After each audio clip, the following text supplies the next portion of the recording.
అందరు శుభోదయం. ఏప్రిల్ 20, 2024 మదనపల్లి మాట సంబంధించిన దిగుమతి యొక్క సమాచారం. ఇప్పటి వరకు పలు మండీల మేస్త్రీలతో మరియు జీపీఆర్ మండి అధినేత వెంకటేష్తో ఫోన్లో మాట్లాడడం జరిగింది. వారు ఇచ్చిన సమాచారం ఒకసారి బేరీజ్ చేస్తే క్రోడీకరిస్తే అంగళమాట నేను ఓపెన్ అయింది. దాని యొక్క ప్రభావం వాళ్ళ మాట్లాడిపోయిన మనపడి పట్టదని చెప్పాలి. ఇక దిగుమతి విషయానికి వస్తే మదనపల్లి మాటల తొట్టతొలిసారిగా వేలంపాట ఆరంభించే భాగ్యలక్ష్మి మండి వైపు తీసుకుంటే నిన్న పోలిస్తే అన్ని మండలు కూడా దిగుమతి తగ్గింది.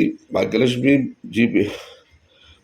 GPR, MRM, MDN, NSR, JBT, JNT, RVBR, SLV, MMD ఇటువైపు అన్ని మండీలు కూడా నేటితో పోలిస్తే దిగుమతి తగ్గింది. ఇక అటువైపు తీసుకుంటే ఒక టీవీఎస్ మండి మాత్రం దిగుమతి బాగా వచ్చింది.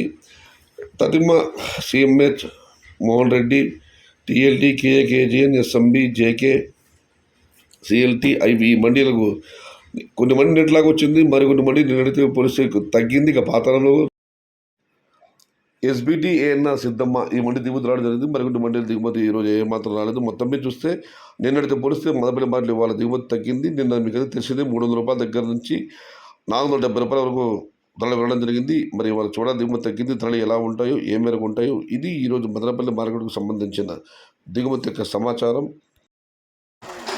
నచ్చితే లైక్ చేయండి, షేర్ చేయండి. Please subscribe my channel. భవదీయుడు సయ్యద్ షహతా. జై ఎన్టీఆర్, జై తెలుగు తల్లి, తెలుగే ప్రాణం, ప్రాణమే తెలుగు.